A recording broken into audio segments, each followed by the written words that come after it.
Gracias por escuchar los podcasts de Radio Exterior. Acceda a todos los programas en rtv.es/a la carta. Sexto Continente, el café literario de Radio Exterior de España. Toda la creación en español alrededor del mundo. Presenta y dirige Miguel Ángel de Rus. Muy buenas. En Sexto Continente hoy intentamos mostrar un panorama de la nueva poesía española e hispanoamericana, quizá por aquello de que ya hemos visto golondrinas por los campos de España y quién no relaciona golondrinas con primavera. Y después de este recordatorio de que ya llegan las ferias primaverales, vamos a hablar de un libro de poesía muy interesante, Tratado de Egoísmo, de Juanma Ruiz. Juanma, un saludo. Hola, ¿qué tal? Nos aseguran que Tratado de Egoísmo adentra al lector en esas inflexiones que hacen de la vida una conjunción imposible entre el espejo y la realidad, en esos detalles esenciales que todos percibimos como el eje de nuestro ser y que barajan el destino, el amor, el deseo, la duda, la tristeza, la desolación, la muerte y el sentido último de las cosas. Y aparte de esto, ¿qué nos encontramos en Tratado de Egoísmo? Bueno, pues, Tratado de Egoísmo es el segundo libro que he publicado y de alguna manera es una prolongación de un sentimiento poético que surgía en el primero, que es una cierta sensación de existencialismo, de desorientación, de un poco estos temas de siempre, de todo el arte, ¿no? Quiénes somos, de dónde venimos y este tipo de cosas tan sobadas, que es de donde yo creo que sale muchísimas veces la poesía, ¿no? De mirar hacia adentro al tiempo que se mira hacia afuera.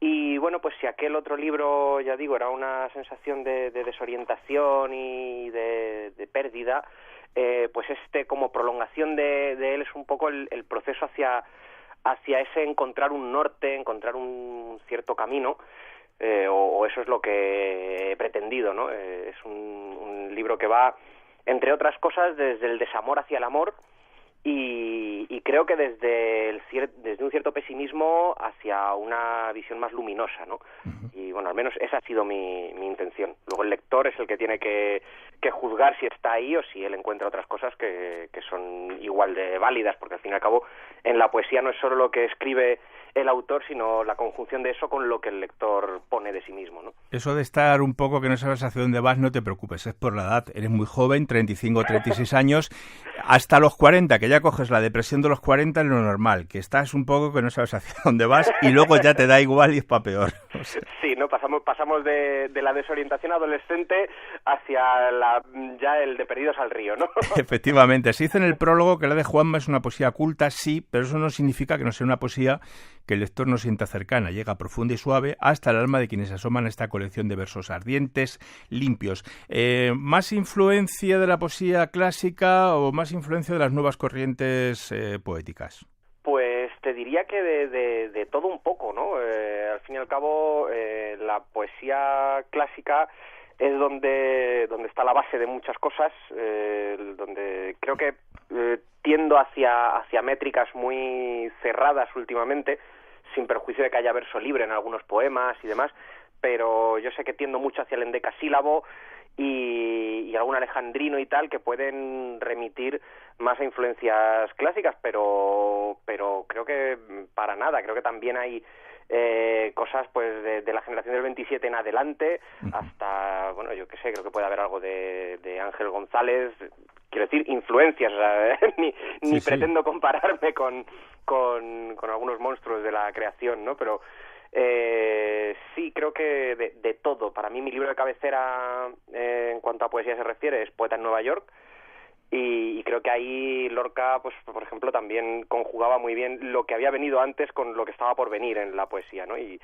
yo creo que al final a uno le influyen las buenas obras, ¿no? Independientemente de cuándo se vengan, de qué movimiento vengan. Y es verdad que uno puede tener afinidad por unas cosas más que por otras, pero bueno, yo creo que al final lo bueno es beber de muchos sitios, tratando de luego al tiempo buscar una voz un poco propia o un poco, no sé si diferente, con suerte sí.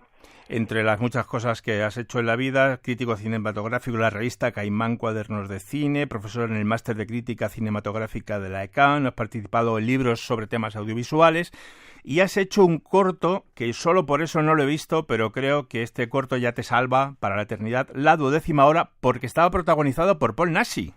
Sí, bueno, fue el gran Paul Naschy. Efectivamente, una experiencia preciosa, una de las experiencias en cuanto a las cosas que he hecho en cine, diría que una de las más bonitas, si no la que más, porque me permitió eso, pues dirigir a Paul Naschy, que bueno, pues es un mito del cine de terror, no solo en España, sino en el mundo entero.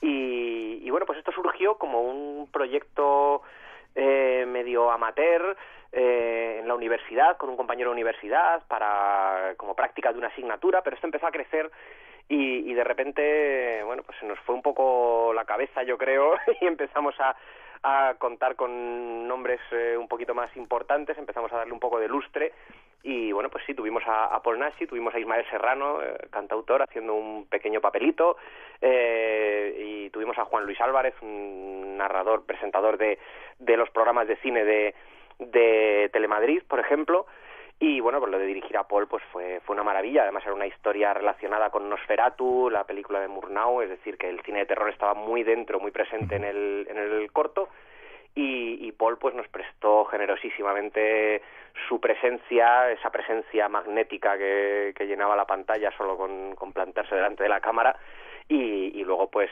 aparte de esa presencia nos prestó pues una cantidad de historias como mito que era, que nos llenó de anécdotas de su vida y de su obra, que es una de esas cosas que uno se lleva para el recuerdo, ¿no? Y además es una cosa muy curiosa, Paul Naschy, mucha gente piensa quizá como una figura un tanto kitsch por el tipo de películas que hizo, pero era un hombre cultísimo, simpaticísimo, un contertulio extraordinario y un hombre que sabía de cine mucho más de lo que la gente se puede figurar.